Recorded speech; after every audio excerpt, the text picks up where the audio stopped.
নমস্কার কৃষ্ণপ্রেমী গুণী শ্রোতাজনেরা,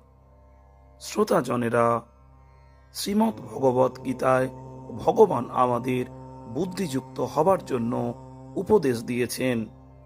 বুদ্ধিযুক্ত হবার অর্থ আমাদের কর্ম করতে হবে সম্পূর্ণ এই ধারণার উপর প্রতিষ্ঠিত হয়ে যে আমরা দেহ নই, কিন্তু চেতনা, সেটি প্রকৃত সত্য। আর আমরা যদি চেতনার স্তরে স্থিত হয়ে কর্ম করি, তাহলে আমরা ভালো কর্মফল বা খারাপ কর্মফলের স্তর অতিক্রম করতে পারি। এটি একটি অপ্রাকৃত স্তর। তার অর্থ হলো এই যে আমরা অন্যের হয়ে কাজ করছি, পরম সত্তার হয়ে। সেখানে আমাদের ক্ষতি বা লাভের কোনো দায়বদ্ধতা থাকে না। যদি লাভ হয়, আমরা গর্বস্ফীত হব না। আমরা মনে করব এটি ভগবানের লাভ। আর যখন ক্ষতিগ্রস্ত হব, আমরা মনে করব যে এর জন্য আমাদের কোনো দায় নেই, এটি ভগবানের কর্ম, দায়ও তার।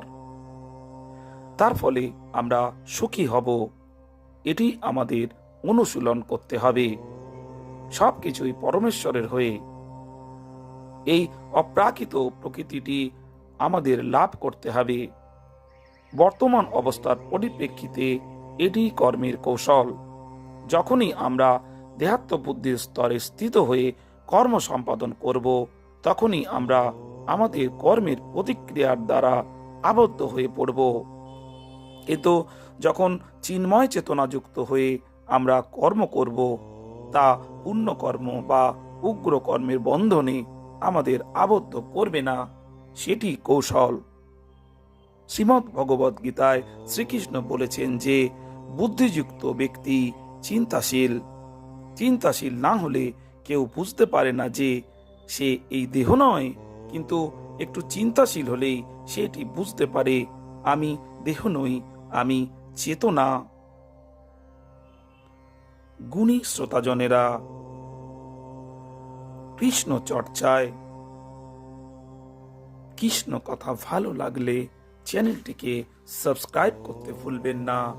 আর বেশি বেশি করে লাইক শেয়ার করে অন্যান্য কৃষ্ণপ্রেমীদের শোনার সুযোগ করে দিন। ভালো থাকবেন শ্রোতাজনেরা, আর কৃষ্ণ চর্চায় সর্বদা ব্রতী থাকুন। নমস্কার।